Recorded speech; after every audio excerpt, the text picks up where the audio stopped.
The hall was heavy with heat and tension. In the heart of Nairobi, beneath the glass and steel skyline, the East Africa Global Security Forum had opened with grandeur.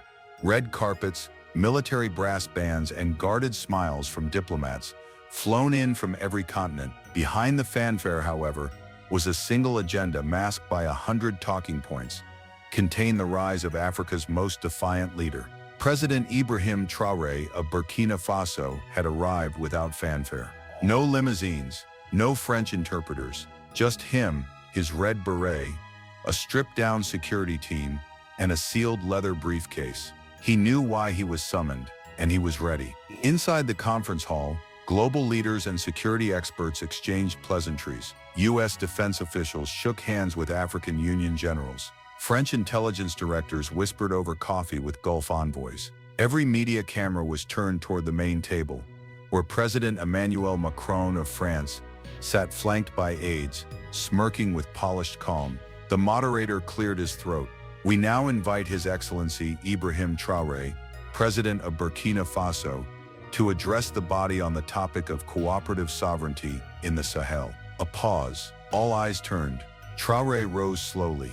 He did not thank the hosts. He did not smile for cameras. He opened his briefcase, pulled out a stack of classified documents, and dropped them on the desk with a loud thud.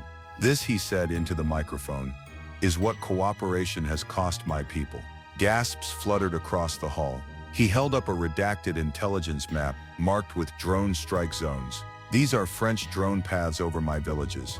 He held another. These are IMF loan structures that funneled raw gold out of West Africa in the name of development. He raised his voice.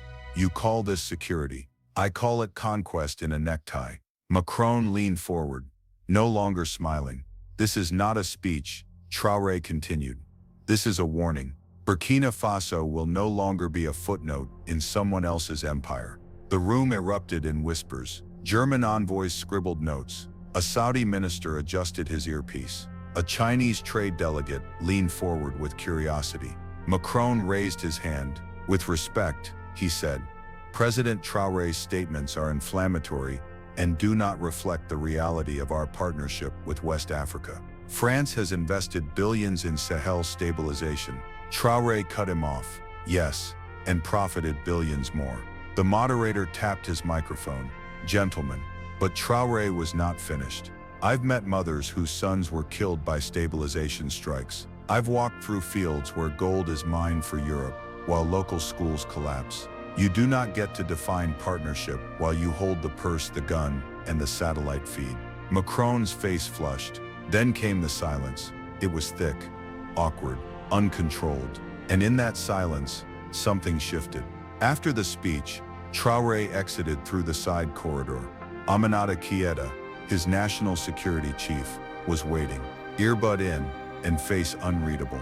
That went exactly how they feared it would, she said. Good. They're going to respond. Macron's already pulled his advisors into a closed session. Traoré opened his phone and showed her a message. Anonymous, untraceable. Phase 2 is green. Expect destabilization from interior channels. UN will be silent. Keita's eyes narrowed. They're not going to fight you on stage. They're going to fight you in the shadows. Traoré nodded. That's where we've always lived.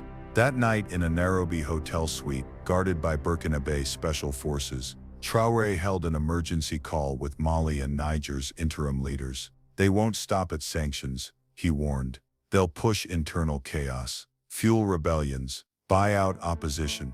You have to clean your house before they light the match. Mali's Colonel Goïta grunted. We've already seen upticks in arms flow across our northern ridge. Niger's leader confirmed. They're bribing tribal elders. We intercepted a payment routed through Dubai. Traoré exhaled. We can't afford a reaction. We need preemption. A silence fell. Then Goïta replied, You're calling for a continental defense pact. I'm calling for an African firewall, Traoré said, before their proxies burn everything we've built. 3 hours after President Ibrahim Traoré's explosive address at the Nairobi Security Forum, the diplomatic echo had already begun. In the corridors outside the summit hall, deals were unraveling quietly. The Kenyan delegation canceled a scheduled dinner with the French finance minister. The South African envoy declined to comment to Reuters. Two West African presidents began a hushed conversation behind closed doors. No aides, no cameras. Back at the hotel, Aminata Keita was pacing. "They've begun moving," she told Traoré. Macron's team reached out to 4 African leaders already. They're pushing for a joint condemnation. Who agreed? None so far. But they're offering infrastructure aid packages in exchange for signatures. Traoré stood silent, staring out the window at Nairobi skyline. They always start with roads and end with weapons. By midnight, their intelligence confirmed the new French operation, internally codenamed Operation Mirage. The plan had 3 fronts. 1. Narrative domination, flooding Western and African media with articles portraying Traoré as an unstable military autocrat, more danger than reformer. 2. Economic pressure, quietly advising IMF and World Bank directors to slow or block development loans to Burkina Faso, citing governance concerns. 3. Proxy destabilization, funding dormant rebel factions near the borders to instigate skirmishes, undermine civilian confidence, and reopen internal wounds. Keita laid the files out on the desk, each stamped with intercepted communications and timeline estimations. "They're planning to destabilize 3 regions in the next month," she said. "The East, the Southwest, and the capital suburbs." Traoré nodded slowly. "Then we respond on all 3 fronts. Not with panic, but with precision. Front 1, narrative war." The next morning, Traoré's press team launched a synchronized information offensive. Local radio hosts across Burkina Faso were given free airtime to interview teachers, farmers, and former soldiers who spoke about Traoré's reforms, uncut, unedited. Billboards went up in 5 major cities reading, "They write the headlines. We live the truth." Then came the digital wave. Burkinabe youth flooded TikTok, Instagram, and Facebook with #I stand with Traoré videos, testimonials, dance clips, and even remixed protest songs with messages of defiance. Within 48 hours, #Traoré truth trended in Dakar, Abidjan, and Johannesburg. The French embassy in Ouagadougou issued a frustrated press release warning against manipulated media. It only fanned the flames.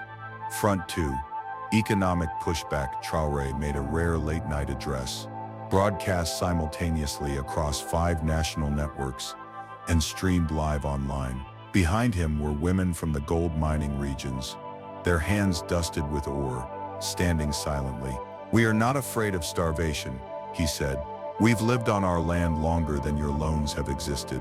He announced the creation of the Burkinabe Sovereign Fund, capitalized with emergency reserves, diaspora contributions, and a joint mineral-backed agreement with Guinea and Mali.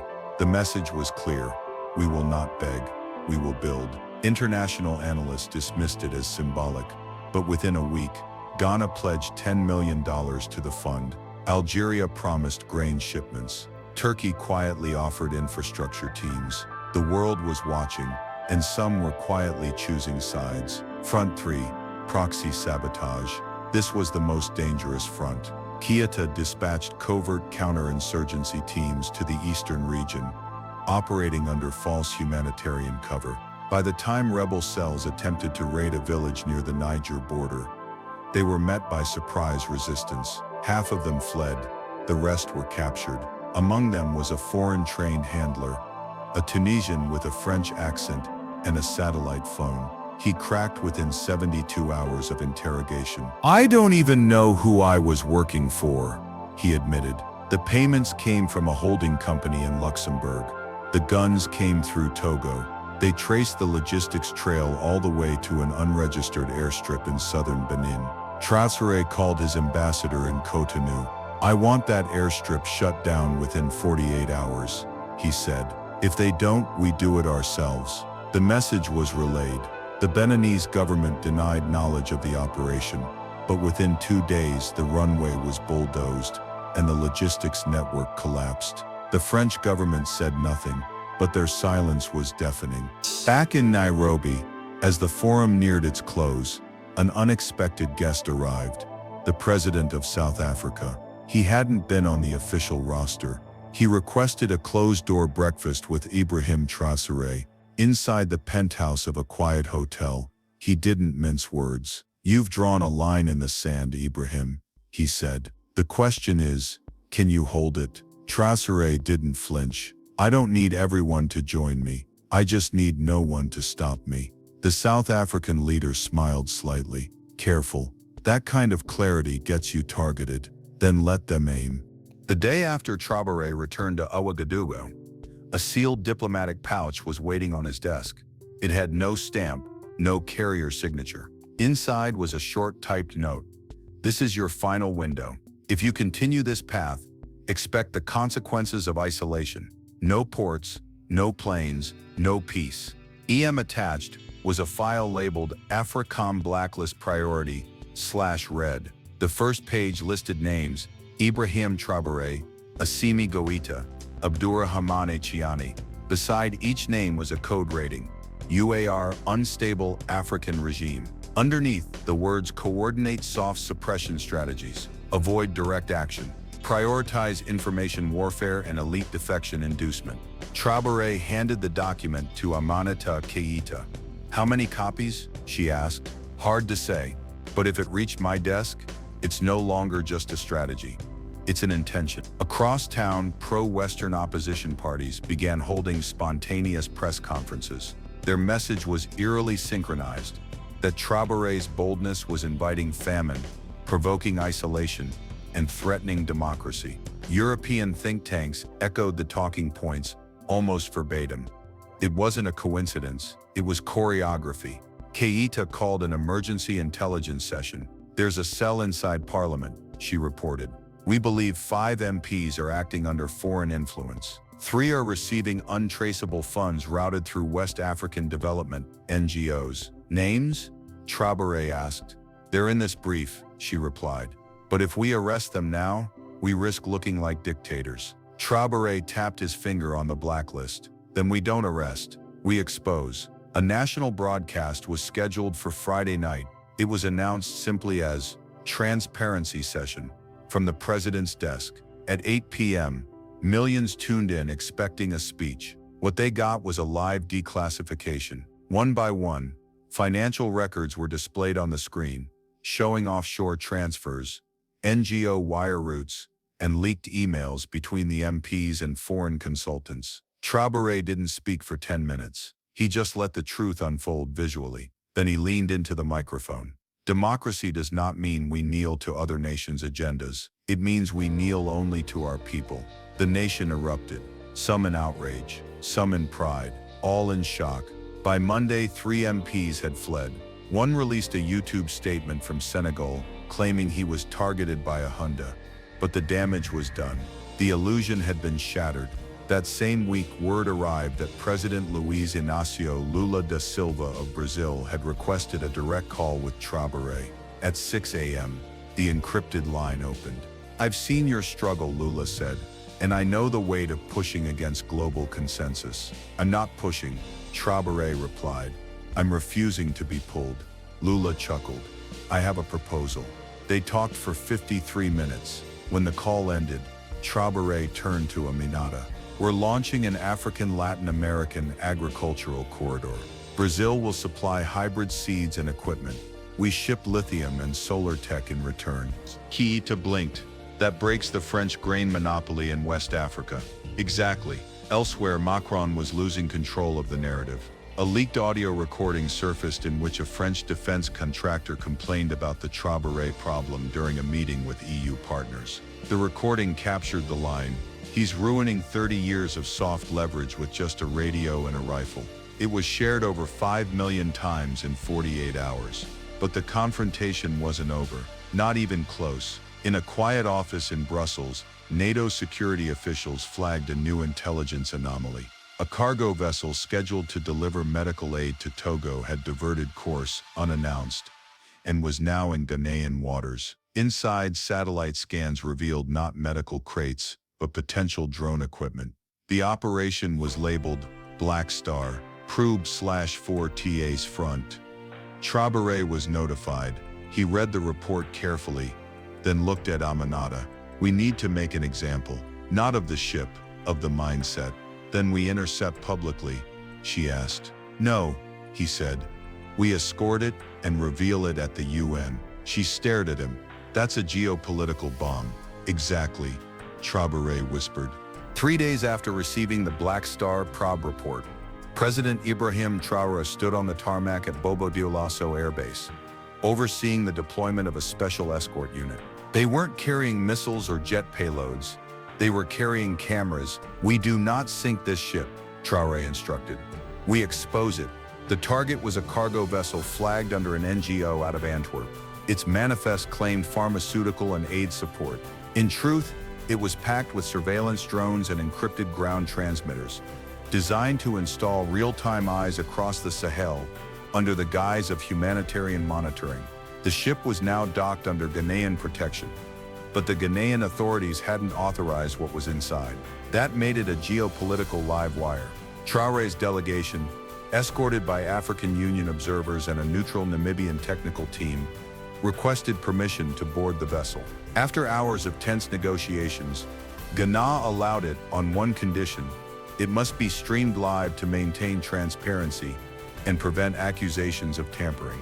The footage hit global networks within minutes. As crates were opened, camera crews zoomed in on stacked drone parts, boxes of lithium batteries, high-powered relay nodes, all marked with serial numbers registered to a French military subcontractor operating out of Marseille. Twitter went wild. Journalists whispered the unthinkable. France was using an aid corridor to install a surveillance network on African soil, without the consent of the African Union. The fallout was nuclear. Macron's administration scrambled to explain. This shipment was a miscommunication between third-party contractors. A spokesman said, France had no operational link to that cargo. But the documents said otherwise. Traoré held a press briefing on the pier. He stood next to the crates, surrounded by flags, not just of Burkina Faso, but Mali, Guinea, Chad, and Namibia. His voice was calm. Cold. They sent drones, not bread. They sent antennas, not antibiotics. They sent silence until they were caught. He turned to the cameras. We do not rise by begging for respect. We rise by claiming it. Then he held up a single label peeled from the crate. It read, "For deployment along Route E6, Burkina corridor." The evidence was damning. Across Africa, citizens filled city centers in protest and celebration. Traoré's face appeared on murals in Bamako. In Kampala, university students staged solidarity sit-ins chanting, "No more under the table." In Dakar, a new youth coalition emerged. Eyes Forward Africa. But back in Europe, the reactions were far different. The European Commission froze all intergovernmental discussions involving the Sahel states. Belgium and Germany requested a formal audit of their NGOs in Africa. French Parliament entered emergency session. Some members even called for Macron's resignation. The Black Star Doctrine, once just rhetoric, had now become a continental earthquake. Inside the Situation Room in Ouagadougou, Aminata Keita reviewed new intelligence. We've traced 5 major disinformation campaigns trying to spin the ship incident, she said. 3 originate from accounts operated out of Prague and London, the rest from Nairobi. Is it working? Traoré asked. She smiled faintly. No, because people don't trust the narrative anymore. They trust what they saw. Then let's give them more to see. The next move wasn't military. It wasn't economic.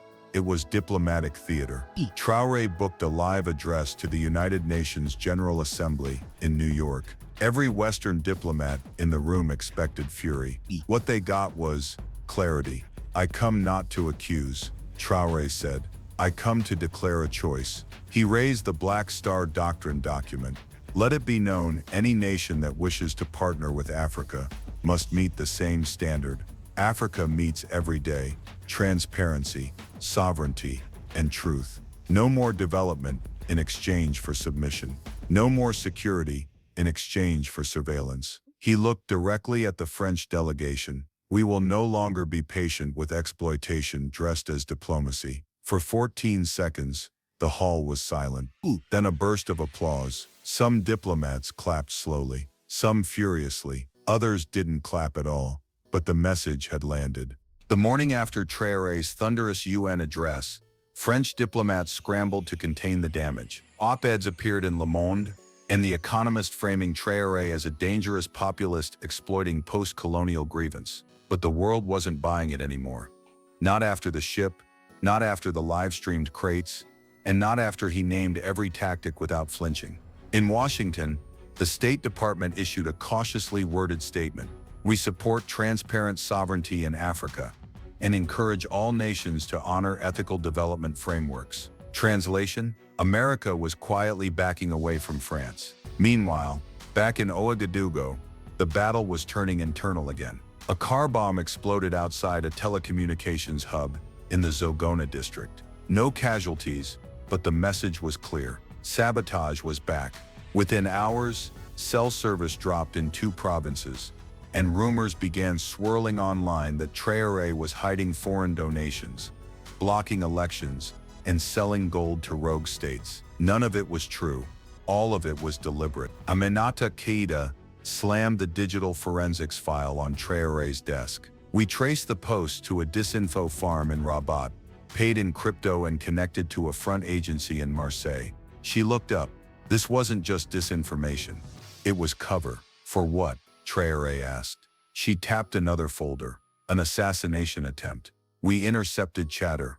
They were going to make it look like internal rebel justice. Traoré stood silently, letting the weight settle. Then he whispered, "Activate Protocol Atlas." Aminata's eyes widened. "Are you sure?" He nodded. "We're not defending anymore. We're dismantling." Protocol Atlas was a counter-offensive operation, one so secret even most Burkina Faso ministers didn't know it existed.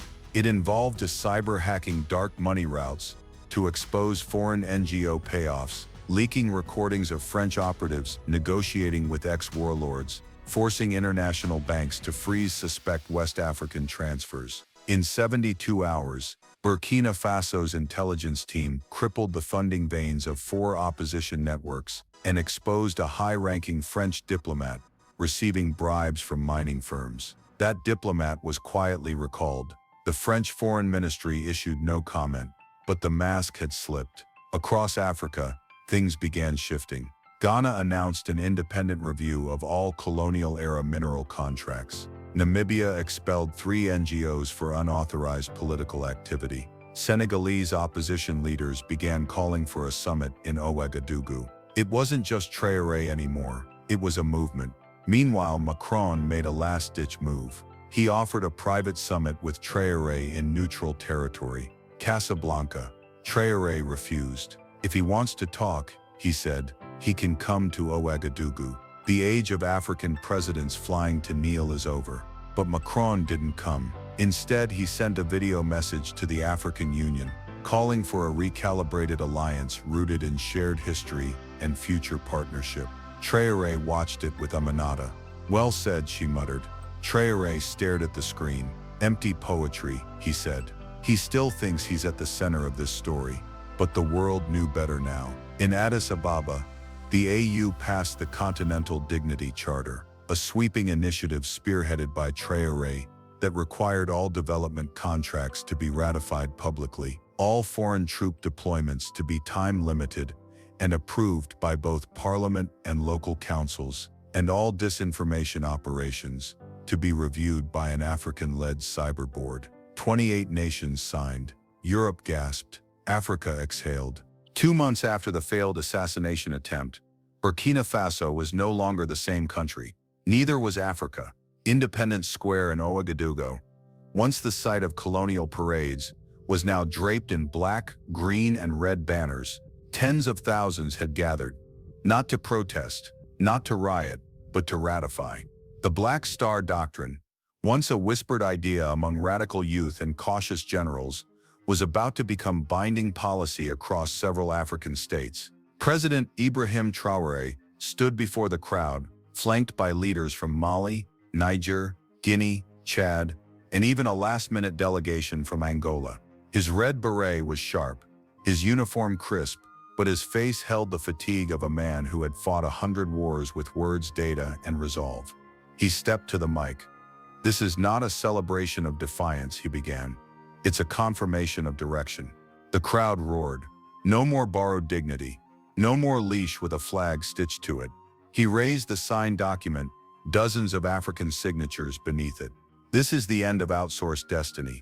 The charter included Continental Communications Platform, built on African service, collective mineral contract negotiation, through a new AU commission, a ban on foreign bases without three-quarters domestic approval, a continental media watchdog to publicly expose propaganda.